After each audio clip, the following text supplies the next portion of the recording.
This installment of MENA Dialogues features an interview with Marc Lynch, Professor of Political Science and International Affairs at George Washington University and the Director of the Project on Middle East Political Science.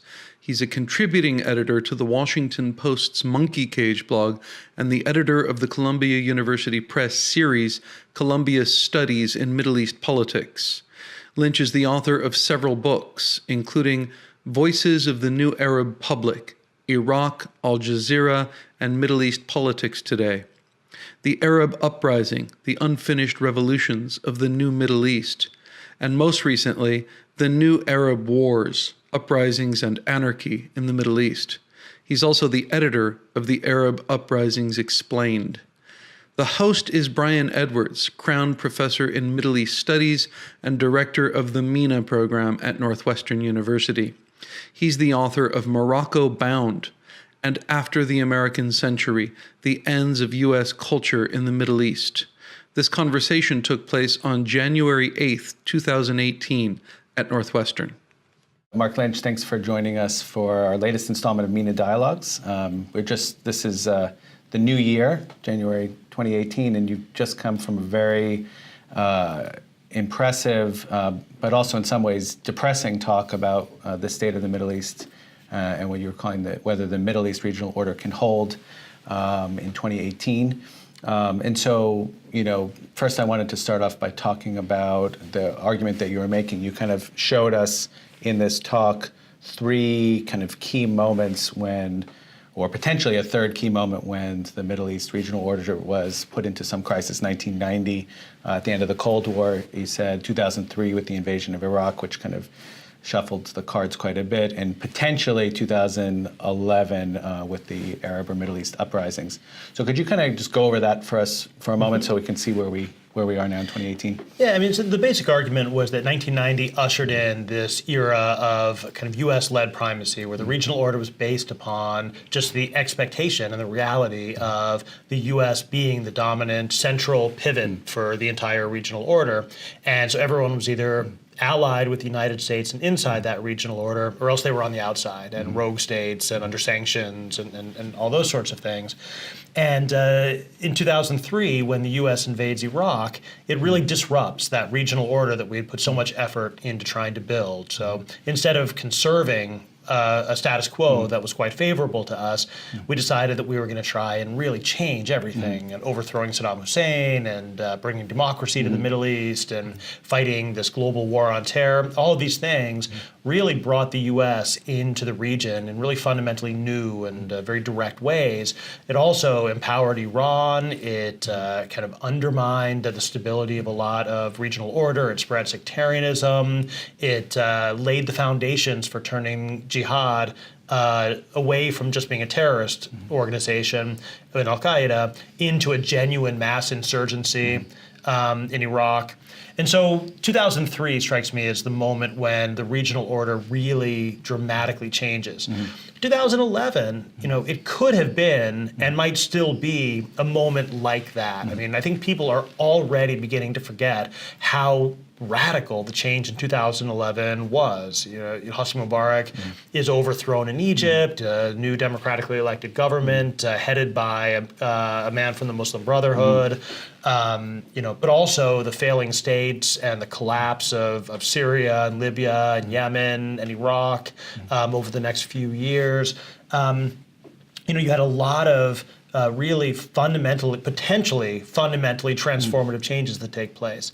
But then roughly 2013 or so, with the coup in Egypt and the reassertion of the old order, you've seen this concerted effort on the part of certain states in the region to try and kind of put things back to the way they were and to wind the clock back to pre-Arab uprisings. And that's kind of where we are right now.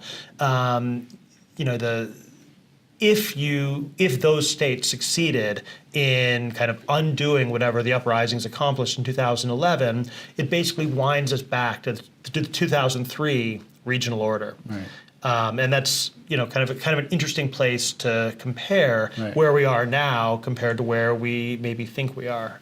Right. So your new book, The New Arab Wars, has just come out in paperback. And it starts, at 5 years, essentially 5 years after the 2011 uprisings, and starts in an interesting place, which is Libya, and it takes this perspective to help us ask, 5 years later is a way to start understanding whether 2011 was a turning point or not, and just the way we see 2003 now actually having been an important turning point. Why Libya? Why do you start there? Well, I started with Libya because it doesn't get as much attention as Syria, and now even to some extent even Yemen. But it was one of the most dramatic interventions and direct interventions that took place during the Arab uprising, during the Arab Spring. I mean, this was a really unusual moment that people have largely forgotten about, where you had the Arab states along with NATO and the United States, like intervening militarily in something which was presented as humanitarian intervention, turns into regime change, and then this, after the fall of Gaddafi, this kind of very interesting attempt at building a new Libyan state. And early on, back in after Gaddafi fell, this was very clearly seen as a template for the ways in which the U.S., the Arab states, NATO could all work together using military force to help usher in this, this new democratic Middle East. And then, of course, it all falls apart. And then the Libyan state fails, it polarizes, the weapons that are flowing all through the country into these different warlords and militias prevent the consolidation of a central state, and Libya turns into this kind of failed state, civil war environment, thoroughly penetrated by outside actors, where you have Qatar, the UAE, Egypt, Turkey, Western states, all like building up and promoting their own local clients, the local proxies, and all of that kind of helps to lead to the collapse of the Libyan state. And so I think too many people look at what happened in Libya, and they only look at half of it. They look at the intervention side, and then they lose interest. Or they look at the failed state side, and they don't consider how that might relate back to the intervention itself.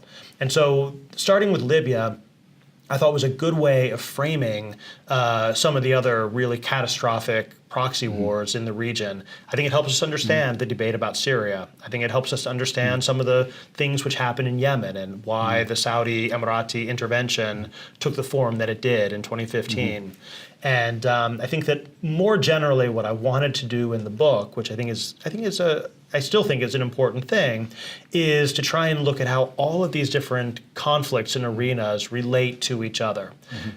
Because what I saw at the time I was trying to write this was there was a lot of great stuff being written about Syria, or about Libya, or about Egypt, or about Tunisia, but very, very few attempts to actually link them all together and to try and see how the things happening in Libya affected what happened in Syria, or how Qatari or Emirati foreign policy was, kind of maybe looked very different in one country rather than another.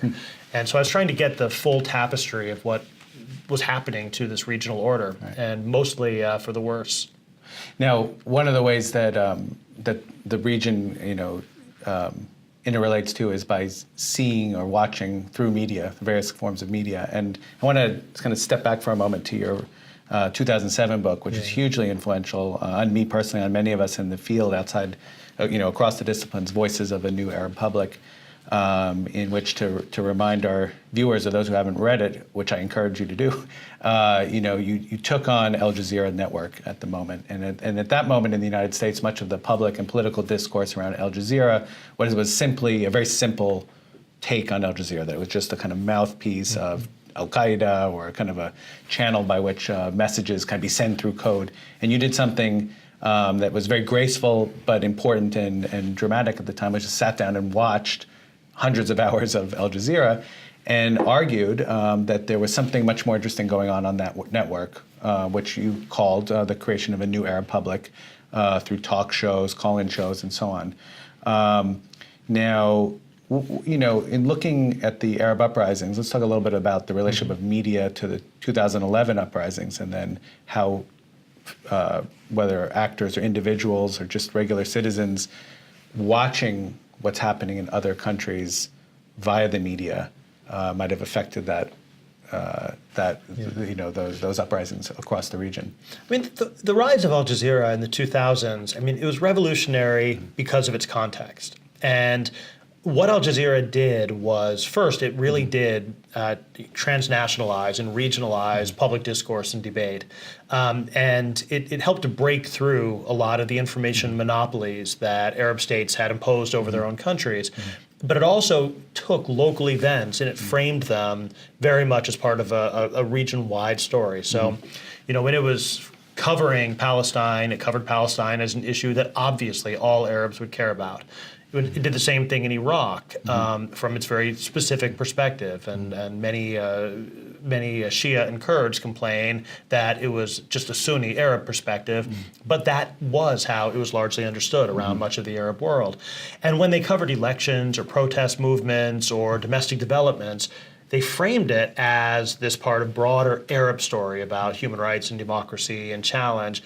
And so that lays the template. When the Arab uprisings break out, when they start in Tunisia, go to Egypt, Al Jazeera's frame was already established that, of course, people in Yemen or Syria or Libya should be following what's happening in Tunis. We've been doing that for a decade. And you should see the fate of the Tunisians as relevant to your own political struggles. And it was almost a perfect mesh. Al Jazeera loved to cover protest movements. It loved to present itself as the voice of the street. And it loved to unify all of this into a region-wide story. And that's exactly what happens with Tunisia and then with Egypt. They bring these protests out to the much broader Arab public. And for me, I mentioned this in the other book, The Arab Uprising, the earlier one. To me, the iconic image of the media in the early Arab Spring were these Al Jazeera split screens that they would show like 6 simultaneous protests in different cities, and it was just it was an incredibly powerful image of how they synchronized and very self-consciously emulating each other's chants and all those things. So I would say a visual picture of what the region looks like in a sense. And everyone's watching it. Yeah. So if you're a Yemeni who's protesting and you're seeing this on Al Jazeera, you understand yourself as part of a bigger story. So I wouldn't say that Al Jazeera caused the Arab uprisings, but it certainly, I think, contributed to the way that the uprisings spread and were synchronized across so many different countries simultaneously. But it also, Al Jazeera turns out to be one of the casualties of the Arab uprisings because starting, I think, with Libya, again, Libya being decisive in a way that many people don't see, it really slipped over into this kind of advocacy kind of operation where the coverage of Libya was very much influenced by Qatari foreign policy towards Libya, and it was very effective. And it kind of showed that they could use the Al Jazeera to kind of mobilize widespread support for the Qatari position, and then why not do that elsewhere? Why not do that in Syria? Why not do that in Yemen? And so what happens to Al Jazeera is that the strength that it got from being seen as kind of this independent pan-Arab voice was squandered because it became more and more just a Qatari voice, and that means that it's influential with its own network and its own audiences, but it loses that pan-Arab resonance. And right now there's nothing in the Arab world that's unifying. Everything, all the major media outlets, both domestic and international, or like transnational, are identified with one of the, one partisan trend, state, Islamist or non-Islamist, Qatari, Emirati. So let's talk a little bit about social media then, because in the last decade and a half, the rise of social media, including the platforms that are well known like Facebook and Twitter, different use in different places. I spent a lot of time in Morocco where people love Facebook. They don't understand why the Egyptians liked Twitter when they did, and vice versa. Now the rise of WhatsApp, for example, which is very popular across the region. Social media has had its own kind of history along the way. How does that kind of, in your sense, intersect with broadcast media as a form of sharing information across the region? So I see it in many ways as not competing, but very much integrating and creating this kind of cross-platform media environment. So almost all of the major broadcast platforms have websites that are extremely popular. And a lot of the online discussion on Twitter or Facebook is often based upon reporting that's in the broadcast or print media. So there's a lot of integration there, and a lot of the most popular and most influential figures on Twitter or Facebook are personalities on television stations. And so that's one of the ways that it's kind of integrated. And also, I think that as the mass media has become more polarized and partisan, that actually works very well with social media, where people do have this tendency to kind of group themselves into clusters of the like-minded. So you get, Al Jazeera is increasingly popular only with people who like Qatari foreign policy, and then they're all on Facebook talking to each other and linking to each other. And meanwhile, you have, say, Al Arabiya and the Saudi UAE station, and they have their fans, and they're not talking to each other. So it's even written into the algorithms themselves. It's very much so. But in terms of the social media stuff, I think your point is a really good one, is that there is no single platform which is the most widely used. So in the Gulf, Twitter's really popular. One of the reasons it's so popular, I think, is that it doesn't have a real name policy. And so it can become the most important kind of online public sphere in a place like Saudi Arabia, in part because you have a fair number of people who can participate anonymously, whereas Facebook has a real name policy, and it's more dangerous. It's more dangerous, yeah. I mean, as scholars of the debate within new media studies of the cyber utopianists versus the net delusionists, have pointed out, the surveillance capabilities of social media are obviously as profoundly ingrained in them as the liberatory ones. So it's very worrying, because a lot of the Arab regimes have become global leaders in using these new kinds of surveillance technologies, and mobilizing bots and all kinds of things to try and change and manipulate and to shape online discourse. They pioneered a lot of these really quite disruptive and frightening types of methods. And a lot of places like Facebook or Twitter, which might have had emancipatory potential in 2011, today not so much. They've been colonized, policed, made dangerous, or made unusable in all kinds of ways. Well, let's segue a little bit in terms of the use of new media, including the internet itself, and blogs and platforms, which you've been very involved with as a scholar, and in the sites that you've created and contributed to and edited. Right now the Monkey Cage with the Washington Post, and earlier the Middle East channel that you had on Foreign Policy, or FP.com. Can you talk a little bit about what our role, or the role of experts in the U.S., scholars and experts, in terms of getting information out through the new media, how you've seen that change over the course of the last part of your career? Yeah, it's really changed quite a lot over the last decade. So when I started doing this, 2002, 2003, back then there were a very small number of gatekeepers, the editorial page editors and the bookers on major TV shows, and it was almost impossible to get access as a normal academic to the mainstream public sphere. It was just really hard to place an op-ed, and it wasn't really valued. So we started blogging, and what we found was that these blogs became widely read. They were read in, in the government, and journalists read them, and it was a way to kind of take these ideas and get them out to the broad public. And some people worried that the blogging would come to basically get in the way of scholarship, but I actually found the opposite. At least for me, I would usually blog about things that I was researching. So it was almost more like a real-time research journal, almost, where I was blogging a lot. When I was writing The Voice of the New Arab Republic, I was blogging a lot about Arab media, because that's what I was researching, and I would share that with my blog readers and stuff. And that was pretty revolutionary, but that's almost completely gone. The days of the solo blogger are pretty much over. There's very, very few individual blogs left. Everything migrates. Those people, they migrate at a certain point into these platforms and group blogs and things like that, and many of them for commercial publishers. So I was really proud of the Middle East channel that we launched at Foreign Policy, and that was part of this broader relaunch of Foreign Policy magazine in 2009.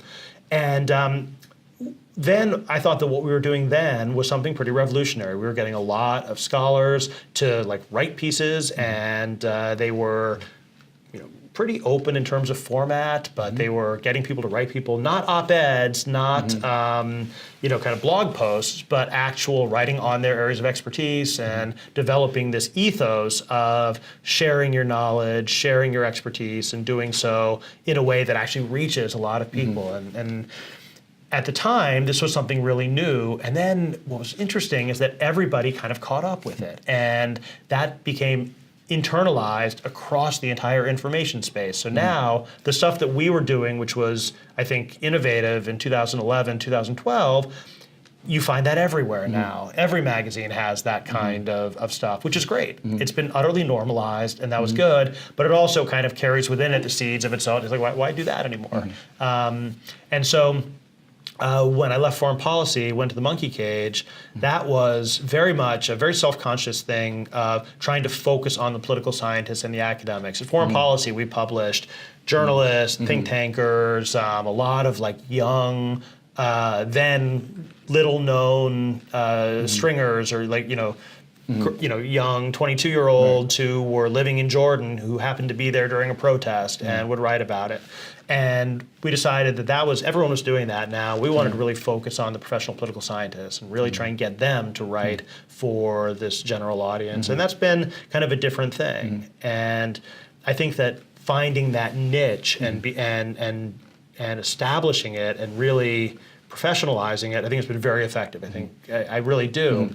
But again, it carries with it its own costs, and that becomes kind of normalized within political science and widely read outside of political science. And it kind of, I think we've reached the point where it's normalized, and I like that. That's good. Right. And I like the fact that the ethos of public engagement has really spread, not just with kind of young bloggers, but at the highest levels of political science as a discipline, academic journals, hiring tenure committees. It's just now seen as not something kind of frivolous or shameful, but doesn't like count. it's like a normal thing. That of course you should do that, and I think that's been a good thing. But it also, my fear for a while has been that it can also lead people to do too much of that, and sort of like, they want to blog about everything. They want to just have an opinion about everything. And what I try and encourage people to do is to write about the things they're actually expert on. Yeah. So you don't have to write a new blog post every week, but if you're an expert on protests in Iran and there's an eruption of protests in Iran, we've got a platform, you've got expertise, you've got to write now. Yeah. But that doesn't mean you have to write every week. And so trying to think about this as like almost a collective ethos, where you might not write a blog post or write a monkey cage piece for 6 months. But then there might be a crisis right on your area of expertise, or an election, or something which you've noticed in your research that people should be paying attention to, and then you write it. So, I mean, that begs the the final question, which is, with greater access for experts, scholars, as you say, to get their knowledge that they have out there in the world, we have nonetheless seen since 2003, 2011, a certain kind of intransigence. I mean, this is even before the current administration, of expert advice to foreign policy decisions or policy decisions in general. Or maybe you don't agree with that, but what's, you've advised the Obama administration at different moments. What's your sense about the relationship of expertise, whether it's academic or Middle East expertise, and policy decisions? I felt that during the Obama administration, and to some degree the later part of the George W. Bush administration, there was a palpable increase in the ability of academic experts to have influence on U.S. policy decisions. I think typically not on certain issues where there were highly entrenched positions, and a lot of, like the Israeli-Palestinian issue, I think it was very difficult to get real impact from outside expertise because the positions were so entrenched. But on things like Syria or the Arab Spring, and that's probably the biggest one, where the people in the government were confused, they knew they needed different sources of information, they didn't really understand what was going on, they were actively seeking outside expertise. And I think that we were fortunate that we had the platforms and were pushing people in that direction at exactly the time that they were most needed. And I think that there actually was some fairly significant influence and impact then. But it goes in waves and cycles, right? And so there's some things that you can influence and some things that you can't. And I think people get very frustrated, perhaps because they overestimate what's possible. Influence is always going to be kind of a marginal thing. There's lots of things that are going on and people arguing for different interests and different positions. You're never going to get someone adopting your brilliant idea and then making the world a perfect place. It doesn't work that way. Right. But I think I've seen a lot of examples of people inserting particular ideas about how to draft the Egyptian constitution, or how to approach Syria or Yemen or whatever, where you can actually see, you could draw a line from their writing to giving advice to consulting with State Department people to that showing up in policy. I think the challenges right now, I appreciate that you want to go back before the current administration. I think the current administration does pose some unique problems. I think that the Obama ethos was one of great respect for outside academic expertise. Doesn't mean they did what we wanted, but it was respected.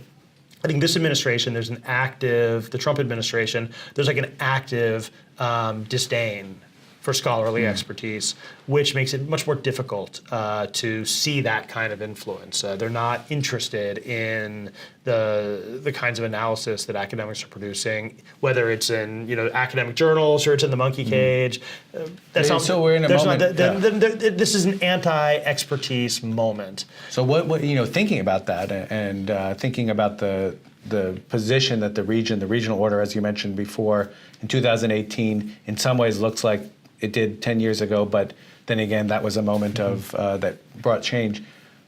As you think about that moment and the kind of hostility or anxiety about expertise in the current administration, what's your advice? I think how do we proceed? I think what you do is, at least from my personal take on it, is that you largely set aside the goal of influencing government policy, and you focus on trying to inform the broader public and to work with civil society here in the United States and in the Middle East. I think that you take some of the most controversial things that have happened in the Trump administration, and you might say, so take like the travel ban. And you say, well, this is an absolute disaster. It shows that the Trump administration doesn't listen to anybody or value our expertise.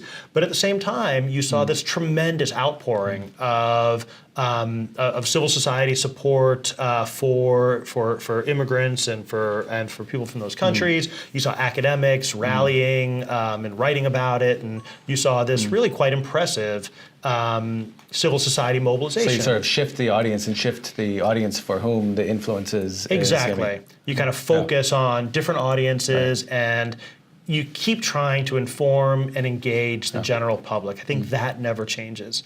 Whether that influences policy, that's a second step, which might be possible at some times, not at other times. Right. That's great. I think that's one of the goals we have of this series itself and this channel, and we're thrilled to have you here helping us to navigate some of those waters. Again, the book is The New Arab Wars: Uprising and Anarchy in the Middle East, and it's great to have you here, Marc Lynch, for this talk. Well, great. Thanks for having me here. Thank you.